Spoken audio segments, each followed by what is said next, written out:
بسم اللہ الرحمن الرحیم اللہم صلی علی سیدنا و مولانا محمد وعلی آل سیدنا و مولانا محمد وبارک وسلم وصلی علیہ۔ آج کا جو ہمارا موضوع ہے بڑا کریٹیکل سا ہے۔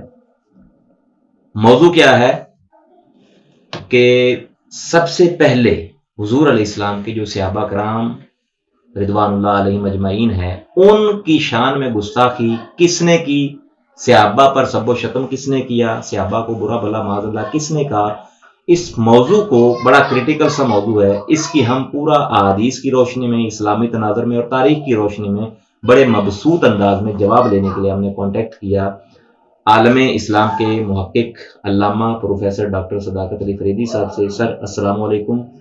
جی وعلیکم السلام ورحمۃ اللہ۔ سوال سر میں نے آپ کی بارگاہ میں رکھ دیا، کیا فرمائیں گے اس حوالے سے؟ بسم اللہ الرحمن الرحیم۔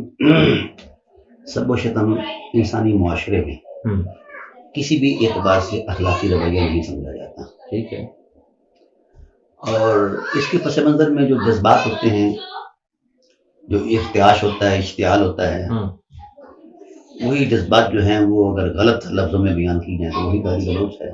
ٹھیک، جب سے تاریخ انسانیت چلی تب سے یہ چیزیں تو چلی آئی ہیں، لیکن اسلامی معاشرے میں یا اسلامی معاشرت میں انسانیت کو وہ روڈ میپ دے دیا۔ گالی گلوچ تو بہت دور کی بات ہے۔ صحیح، قرآن کہتا ہے لا یسخر قوم من قوم، کوئی کسی پر طنزیہ جملہ بھی نہیں کر سکتا، ٹھیک ہے، بلکہ ولا تنابذوا بالالقاب، کوئی کسی کا الٹا نام نہیں لے سکتا۔ بئس الاسم الفسوق بعد الایمان، بعد الایمان، یہ فاسق ہو جاتا ہے مومن، ٹھیک ہے، سمجھا گی نا؟ یہ اسلام کے معاشرے کا ایک حسن ہے۔ واہ، رہا یہ معاملہ کہ صحابہ کرام علیہم رضوان کا معاملہ،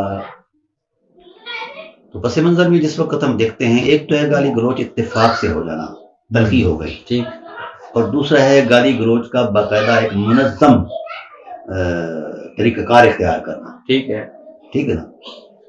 تو جو وقتی ہوتا ہے، طبیعت کے اندر اشتعال ہوتا ہے، اس پر تو ہو گیا، پھر بعد میں ایک دوسرے کے ساتھ شیر و شکر بھی ہو جاتے ہیں لوگ۔ صحیح، لیکن جن لوگوں نے باضابطہ اصحاب رسول علیہم رضوان کی توہین کا آغاز کیا اور اس پر سال ہر سال تک تسلسل پذیر رہے، وہ بنو امیہ۔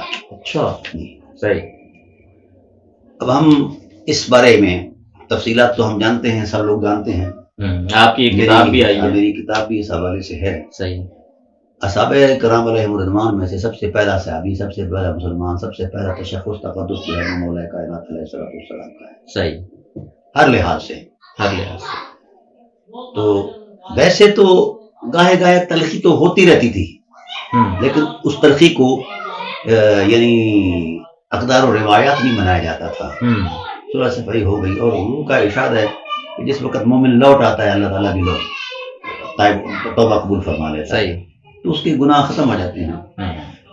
لیکن ٹریڈیشن سٹیٹس پر جو لوگ کام کرتے ہیں تو وہ گویا بغاوت کر رہے ہیں اللہ کے قانون سے اور رسول اللہ صلی اللہ علیہ وسلم کی تعلیمات سے۔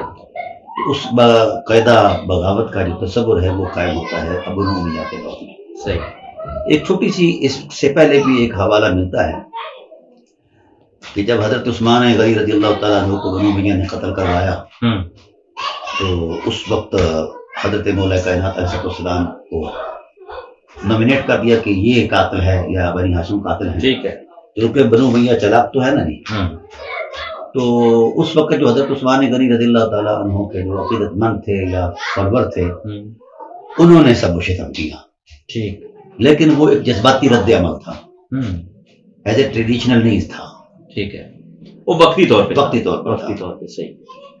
اور جس وقت مولا کائنات علیہ السلام نے اس بات کی وضاحت دے دی کہ بھئی نہ ہمارا شعار ہے، نہ شوق ہے، نہ ہم اس کو پسند کرتے ہیں، صحیح، تو پھر جو مولا کائنات علیہ السلام کے عقیدت مندان تھے یا فالوور تھے، انہوں نے نہ بلا رد عمل کے طور پر ان کو بھی نکالی۔ ظاہر ہے یہ ایک وقتی ابال تھا، ارتعاش تھا، صحیح، طبیعت کے اندر کی اشتعال تھا۔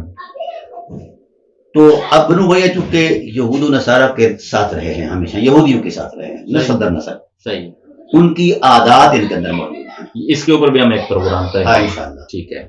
مثلاً عبد الشمس امیۃ الاکبر وہاں مرا، جی، اور حرب بن جو ہے عبد الشمس بھی وہاں مرا، انہیں کے گوشت میں وہ ایک طبیعت تو ہو جاتی ہے نا جی۔ چلاکی ان کی نیچر تھی. انہوں نے پھر یہ الزام لگایا کہ دیکھو علی کے ماننے والے صحابہ کو گالی دیتے ہیں. یعنی علی کو یہ لوگ انہوں نے کبھی صحابی مانا ہی نہیں. پہلے اللہ کے گالی دے کے اب انہوں نے ریبٹل کرتے ہوئے یا ری ایکشن میں. ہاں صحیح. اب جب اس کا دور آیا، معاویہ کا دور آیا، تو اس کا تو شعار تھا یہ. صحیح. اور یہ صحیح احادیث سے ثابت ہے. مسلم شریف کی حدیث ہے، آپ نے بہت ساری احادیث نے، میں نے تو الحمدللہ پوری سندیں بیان کی ہیں، پوری ریسرچ دی ہے. صحیح. تو اس کا تو استقبال ہی مولا کائنات پر گالی گلوچ سے ہوتا تھا اور نان تان سے ہوتا تھا. مغیرہ بن شعبہ، یہ لوگ بڑے تم تراک سے کہہ دیتے ہیں کہ صحابی ہیں جی صحابی. یہ صحابیت ہے؟ ذات رسول کو گالی دی جائے. ہمارے ملا اعظم میں یہی ایک ذہنی عیاشی ہے کہ جس وقت شریعت مطہرہ کی زد میں ان کے مظلومہ لوگ آتے ہیں تو وہ کہہ دیتے ہیں کہ ان کا بڑا مقام ہے. تو جن کو وہ دے رہے ہیں گالیاں ان کا کوئی مقام نہیں. اللہ کے زبان رسالت میں ان کا مقام بیان. وہ نبی کریم صلی اللہ علیہ وسلم اور قرآن کریم نے اس سے بڑی کیا اور تصدیق ہو سکتی ہے کہ نبی فرمائیں علی قرآن کے ساتھ ہے اور قرآن علی کے ساتھ. لن یفترقا حتی یردا الحوض. کیا بات ہے. اسے قیامت بھی نہیں توڑ سکتی اس تعلق میں. اتنا وابستگی. گویا قرآن کو گالی دینا ہے نا. اور حضور کا ارشاد ہے جس نے علی کو گالی دی اس نے مجھے گالی دی، جس نے مجھے گالی دی اس نے خدا کو گالی دی. جس نے خدا کو گالی دی ادخلہ اللہ النار. واہ.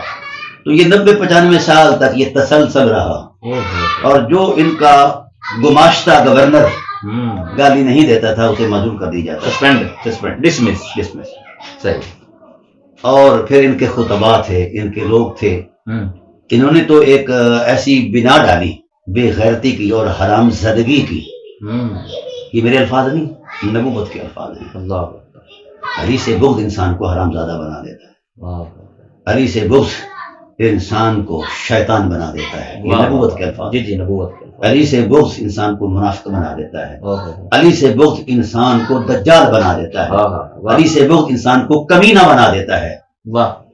میں نے تو بہت سارے تحقیق کی ہے ریسرچ کے حوالے سے، بہت سارے الفاظ نبوت کے میں نے کوڈ آؤٹ کیے ہیں. صحیح. تو گویا اس اعتبار سے یہ لوگ جو تھے اس کو ایک شعار سمجھتے تھے، ایز اے قانون سمجھتے تھے.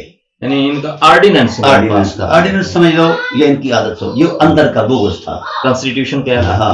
ہمارے مولوی جو ہے نا، خاص کر یہ بریلوی، یہ جھوٹے اور مکار ضرور ہے، الا ماشاء اللہ. صحیح.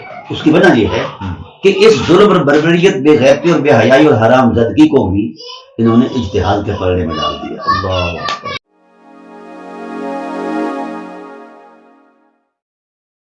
Like, comment, and subscribe.